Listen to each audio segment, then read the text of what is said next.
Lectura del libro de los Hechos de los Apóstoles.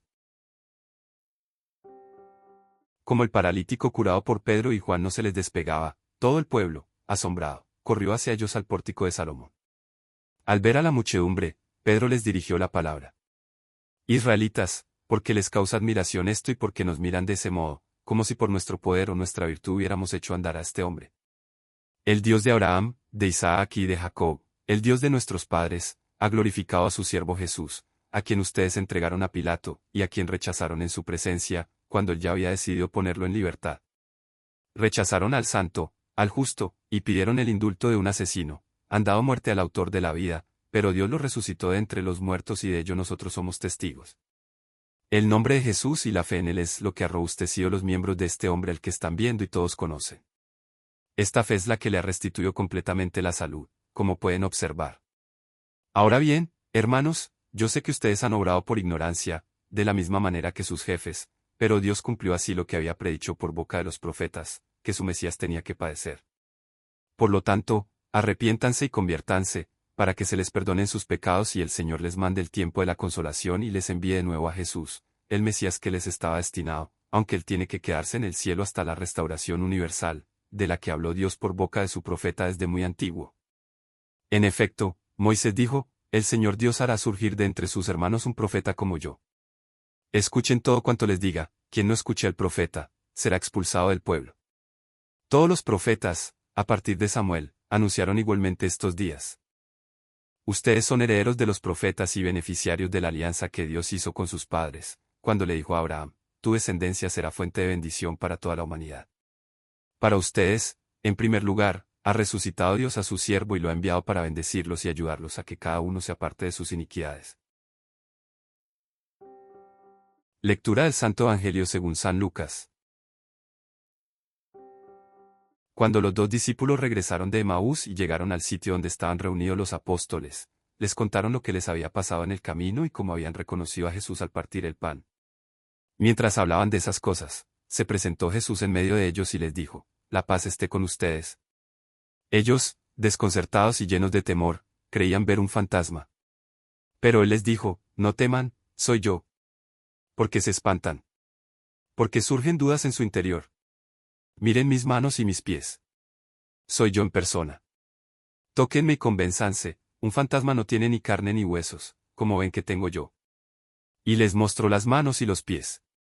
Pero como ellos no acababan de creer de pura alegría y seguían atónitos, les dijo, ¿tienen aquí algo de comer?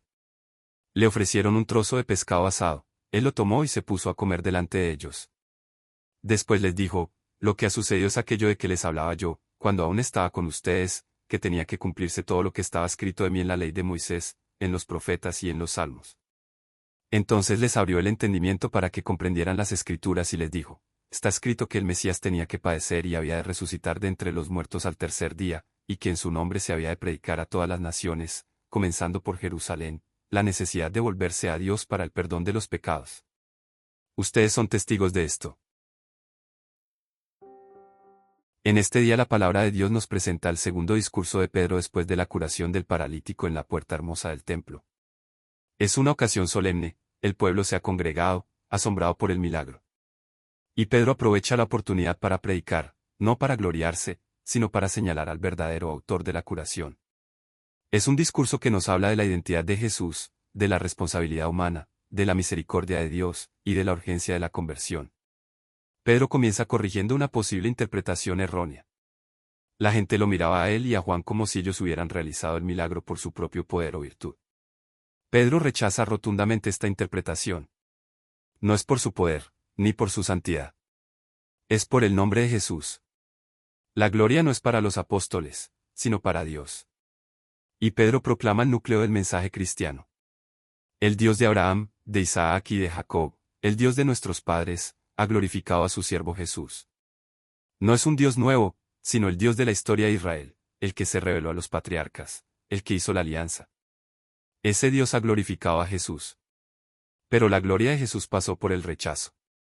Pedro recuerda a sus oyentes su propia responsabilidad, a quien ustedes entregaron a Pilato, y a quien rechazaron en su presencia, cuando él ya había decidido ponerlo en libertad.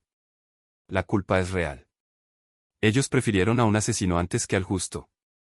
Pedro usa expresiones de una fuerza impresionante: rechazaron al santo, al justo, y pidieron el indulto de un asesino, han dado muerte al autor de la vida. La paradoja es máxima: dieron muerte a quien es la fuente de la vida. El crimen es inmenso. Pero no es la última palabra. Dios lo resucitó de entre los muertos y de ello nosotros somos testigos. La resurrección es el hecho central, y los apóstoles son testigos oculares. El milagro del paralítico es la prueba de que el nombre de Jesús tiene poder. El nombre de Jesús y la fe en él es lo que ha robustecido los miembros de este hombre.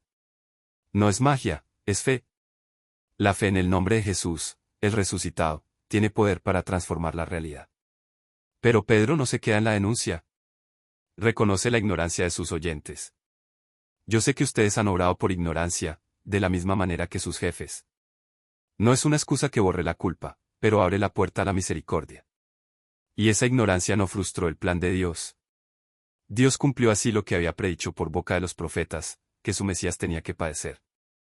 La cruz no fue un accidente, sino un designio divino. Y entonces viene la llamada a la conversión. Arrepiéntanse y conviértanse, para que se les perdonen sus pecados. El arrepentimiento no es un sentimiento de culpa, sino un cambio de dirección. Es volverse a Dios. Y la promesa es el perdón y la consolación, el envío del Mesías que les estaba destinado. Pedro les ofrece una esperanza: Jesús tiene que quedarse en el cielo hasta la restauración universal. No es una ausencia definitiva, sino un tiempo de espera. Y ese tiempo es el tiempo de la conversión, el tiempo de la Iglesia. Para apoyar su argumento, Pedro recurre a las Escrituras. Cita a Moisés, que anunció un profeta como él, a quien hay que escuchar. Y recuerda que todos los profetas, desde Samuel, anunciaron estos días. La historia de Israel culmina en Jesús. Finalmente, Pedro sitúa a sus oyentes en la historia de la salvación. Ustedes son herederos de los profetas y beneficiarios de la alianza. La promesa hecha a Abraham se cumple en ellos. Para ustedes, en primer lugar, ha resucitado Dios a su siervo. El anuncio de la resurrección es primero para Israel. Y el propósito es la bendición, para bendecirlos y ayudarlos a que cada uno se aparte de sus iniquidades. En este día la palabra de Dios nos sitúa en la tarde de Pascua, en el cenáculo donde los apóstoles se han reunido. Los discípulos de Emaús acaban de llegar y comparten su encuentro con el resucitado. Mientras hablan, Jesús mismo se hace presente en medio de ellos. Es el relato de la aparición a los 11, un pasaje que nos revela la realidad de la resurrección y la misión de la Iglesia. Jesús se presenta de repente. Las puertas estaban cerradas, pero Él está allí. Su cuerpo resucitado no está sujeto a las leyes de la materia. Puede atravesar puertas, aparecer y desaparecer. Pero no es un fantasma. Su primera palabra es un saludo que condensa todo el don de la Pascua: la paz esté con ustedes. La paz que Él da no es la ausencia de conflicto, sino la reconciliación definitiva, el salón mesiánico. Los discípulos, sin embargo, están desconcertados y llenos de temor. Creen ver un fantasma. La fe en la resurrección no es automática, cuesta aceptar que el que murió está vivo. Jesús no se ofende por su miedo. Los tranquiliza: no teman, soy yo. Y los invita a tocar su cuerpo: miren mis manos y mis pies. Soy yo en persona. Tóquenme y convénzanse. La resurrección no es una vuelta a la vida anterior, como la de Lázaro. Es una vida nueva, gloriosa, pero real. Tiene carne y huesos. Puede ser tocado. Las heridas de la cruz son visibles. El mismo Jesús que fue crucificado es el que está resucitado. La cruz no es borrada, es transfigurada. Pero los discípulos no acaban de creer. Su problema no es la incredulidad, sino el exceso de alegría. No se atreven a creer que sea verdad. Jesús, con una pedagogía admirable, les pide algo de comer. Toma el pescado y come delante de ellos. Un fantasma no come. La resurrección es real, corpórea, tangible. Luego, Jesús les explica el sentido de todo lo sucedido. No se queda en la evidencia física, los lleva a la Escritura. Lo que ha sucedido es aquello de que les hablaba yo, cuando aún estaba con ustedes. La muerte y resurrección de Jesús no son un accidente, sino el cumplimiento de las Escrituras. Tenía que cumplirse todo lo que estaba escrito de mí en la ley de Moisés, en los profetas y en los salmos. Jesús es la clave que unifica toda la Escritura. Sin Él, la Biblia es un libro cerrado. Con Él, se abre y se comprende. Y entonces, Jesús hace algo fundamental, les abrió el entendimiento para que comprendieran las Escrituras.